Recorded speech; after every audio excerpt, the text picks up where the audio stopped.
South Africa's position is simple on paper, but explosive in practice.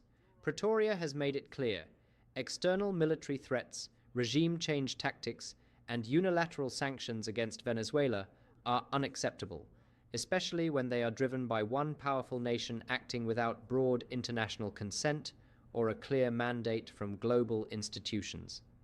For years, the United States has applied economic sanctions, diplomatic isolation, and political pressure on the Venezuelan government, citing democratic backsliding, human rights violations, and disputed elections. And those concerns are not imaginary. Venezuela's crisis is real. Its governance failures are real. Its suffering population is real. But South Africa's response cuts straight through the noise. Venezuela's problems must be solved by Venezuelans, not by foreign capitals, not by financial chokeholds, not by threats whispered through warships and press briefings. Pretoria argues that sanctions don't just punish politicians. They punish nurses, factory workers, pensioners, and children long before they ever pressure leaders. Hospitals run out of supplies. Food prices explode. Ordinary people pay the bill for geopolitical battles they never signed up for. And here's the phrase South Africa keeps repeating, deliberately, stubbornly, and unapologetically: respect for sovereignty and non-interference. That principle isn't theoretical for this country. It's lived history. South Africa knows what it means to be isolated, sanctioned, and spoken about, rather than spoken to. So, let me put this to you honestly. Do you still believe in sovereignty when the government in question is flawed? Do human rights concerns justify economic warfare? And who decides when intervention becomes necessary? The world or the powerful? Because once you accept that one nation can decide another's fate, you don't get to choose when that rule comes knocking at your own door. What do you think? This clash did not emerge overnight. The United States pressure campaign against Venezuela escalated sharply in August 2017, when then-President Donald Trump signed Executive Order 18808, restricting Venezuela's access to U.S. financial markets, followed by January 2019, when Washington formally recognized opposition figure Juan Guaido as interim president and imposed sweeping oil sanctions through the U.S. Treasury's Office of Foreign Assets Control, effectively cutting off Venezuela's primary revenue stream.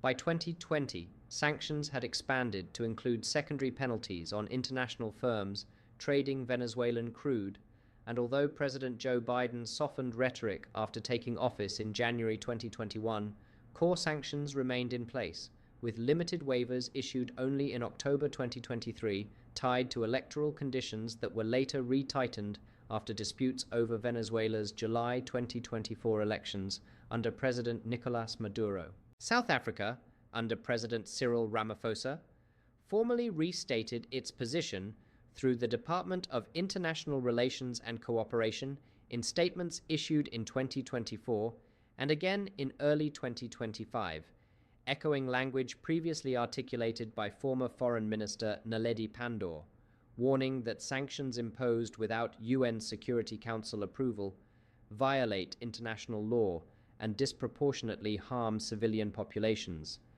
a position consistent with Pretoria's voting record at the United Nations General Assembly, where South Africa abstained or voted against US-backed resolutions on Venezuela in 2019, 2020, and 2022. Pretoria's stance also aligns with broader BRICS positioning, alongside China, Russia, and Brazil, emphasizing multipolar diplomacy and resistance to unilateral enforcement mechanisms, particularly as South Africa prepares for increased geopolitical visibility in 2025-2026, when it assumes expanded leadership roles within the Global South. What makes this moment especially sensitive is timing. This statement comes amid renewed U.S. naval posturing in the Caribbean, intensified rhetoric around democratic enforcement, and growing global anxiety over precedent. Because if economic strangulation becomes a standard foreign policy tool, then no mid-power state, including South Africa itself, is immune from similar pressure when its political choices fall out of favor with dominant global actors. South Africa has also been careful to ground its position in precedent, repeatedly referencing how similar pressure tactics were used elsewhere with disastrous results, from Iraq in the 1990s to Libya in 2011, where regime change rhetoric translated into long-term instability rather than democratic renewal. In diplomatic briefings following statements made in late 2024 and early 2025, South African officials cited World Bank and UNDP assessments showing that Venezuela's humanitarian collapse accelerated most sharply after US secondary sanctions expanded in 2019, when companies and banks worldwide were effectively threatened with penalties for engaging with Caracas, even for food, medicine, and fuel-related transactions. Pretoria's argument is that once sanctions reach that level, they cease to be targeted and become collective punishment, a term South Africa has not used lightly given its own history.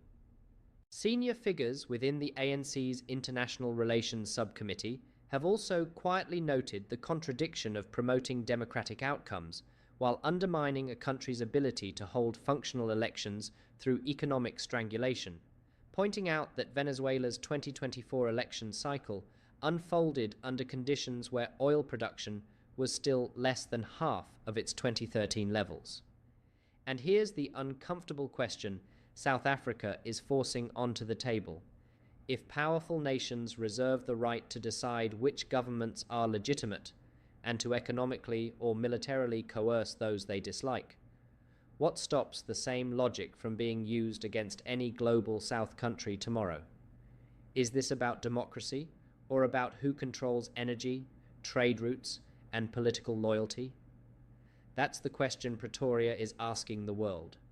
And now I'm asking you, where do you stand on that line? South Africa's argument, laid out in diplomatic briefings to Parliament and reinforced through statements at the UN Human Rights Council in early 2025, is that international law is being applied unevenly, almost strategically. Pretoria has noted that while Venezuela faces years of sanctions, asset freezes, oil embargoes, travel bans, and constant threats of regime change, other countries with documented human rights abuses, disputed elections, and crackdowns on opposition face no such coordinated punishment, largely because they are strategic allies of powerful Western states. South African officials have quietly referenced examples in the Middle East, parts of Asia, and even Africa itself, asking why oil-rich Venezuela becomes a global emergency while humanitarian disasters elsewhere are managed with concern and press statements. This is where the sovereignty argument sharpens. South Africa is saying that sanctions are no longer neutral tools of diplomacy, but economic weapons that collapse healthcare systems, spike inflation, destroy currencies, and punish civilians far more than political elites. Treasury-linked analysts in Pretoria have pointed out that Venezuela's oil output dropped by more than 70% between 2013 and 2022, not only because of mismanagement, but because sanctions cut off access to spare parts, insurance, shipping finance, and international payment systems.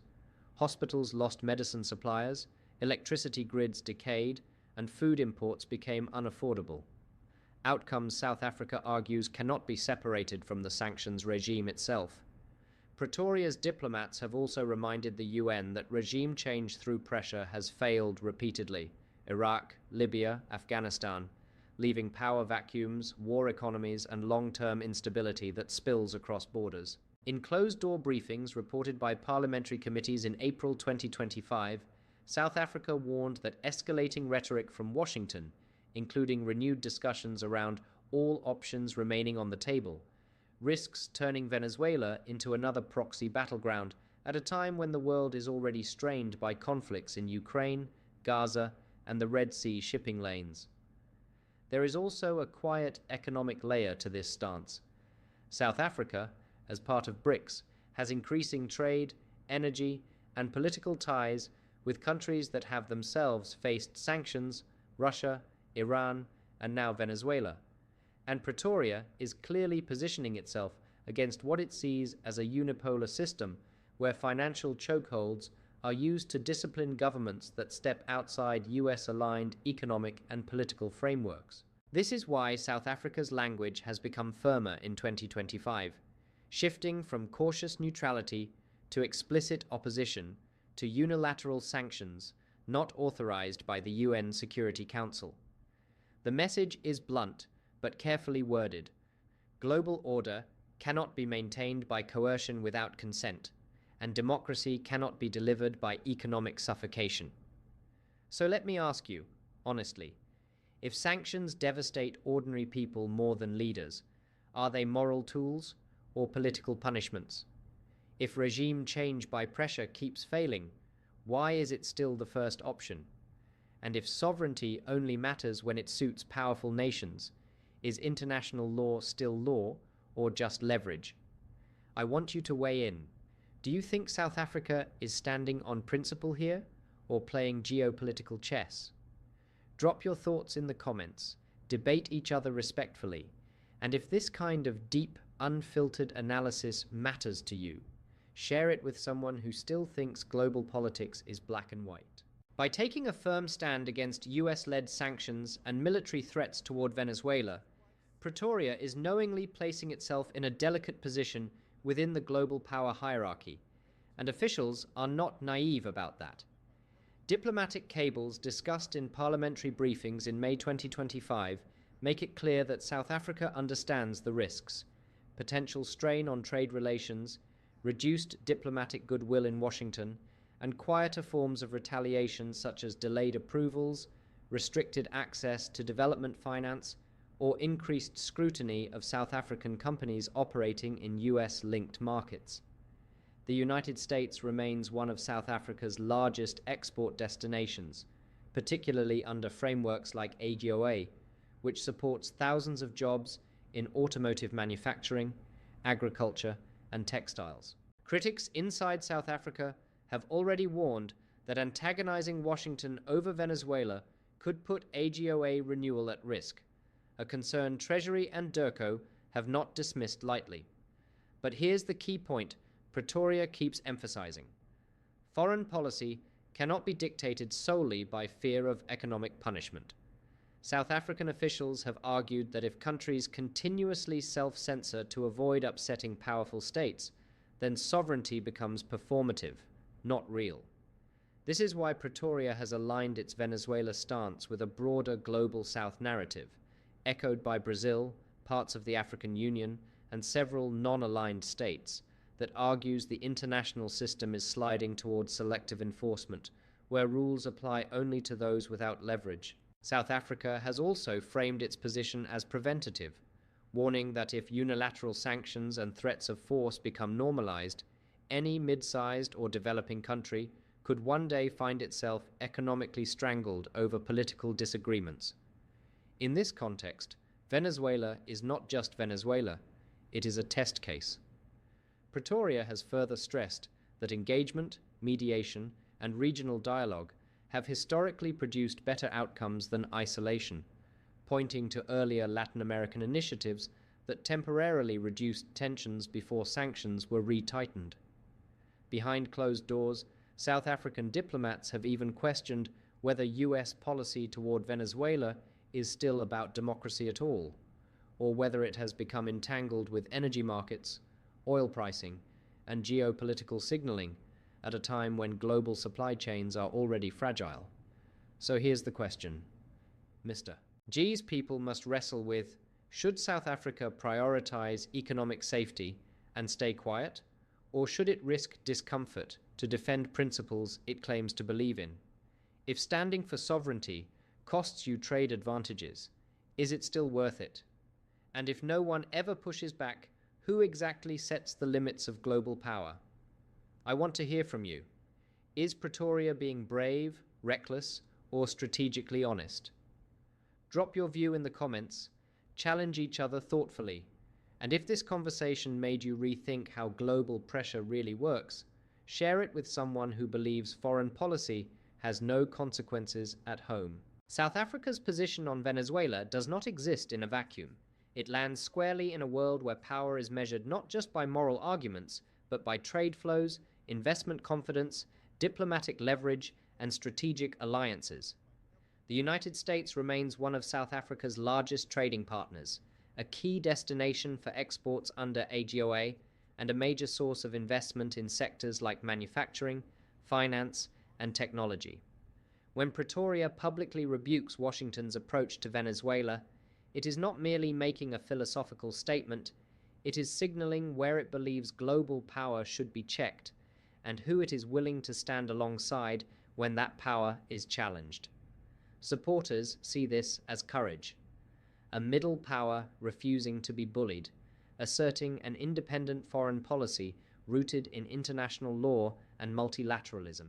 Critics see risk, a government already struggling with economic headwinds voluntarily stepping into geopolitical crossfire it cannot afford. The BRICS dimension complicates this further.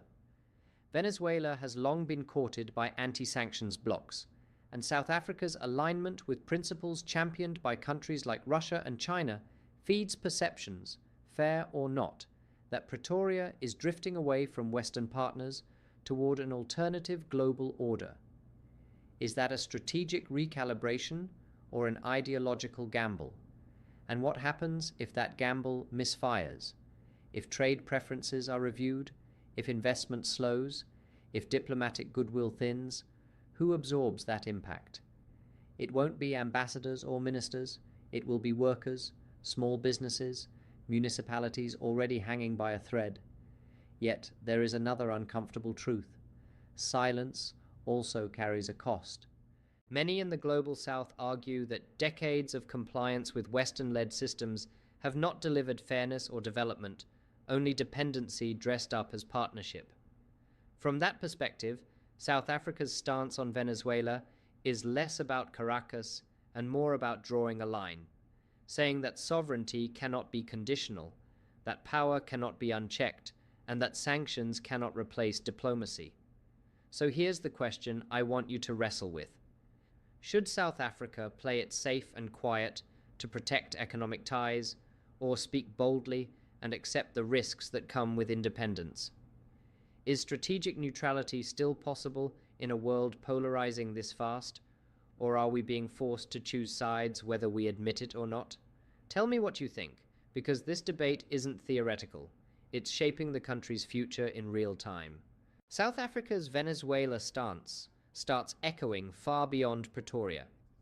At the United Nations, South Africa has consistently voted against or abstained from resolutions that it believes weaponize human rights to justify regime change, a position it has held since at least 2014, when Venezuela first became a regular feature on the Security Council agenda.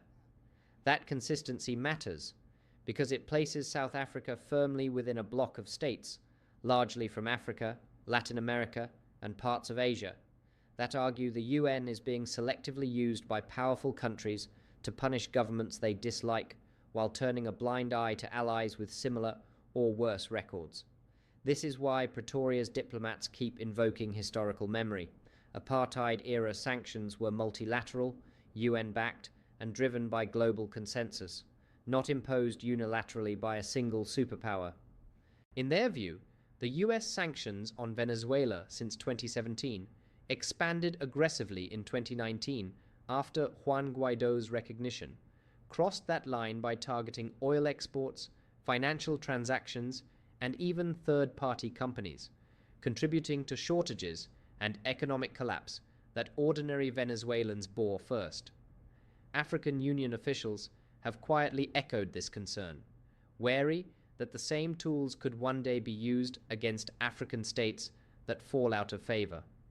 Yet this solidarity comes with tension.